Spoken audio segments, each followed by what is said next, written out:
Cine luptă până la moarte, doar un frate, doar un frate, și-ar da viața pentru tine zi și noapte, zi și noapte.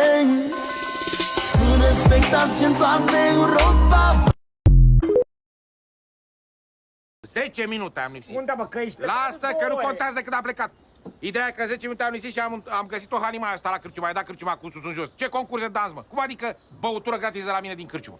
Stai, mă, că nu e, bă, stai, mă, că nu e, e pentru fraieri, mă, fraierii care s-a înscris la concurs.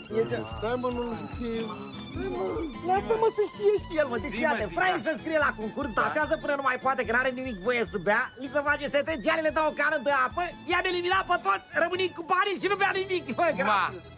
bravo. Mă, Lorene, noi suntem fraieri, hă? Ia dă banii înapoi. Ia dă banii înapoi. Te joacă, mamă, căciula!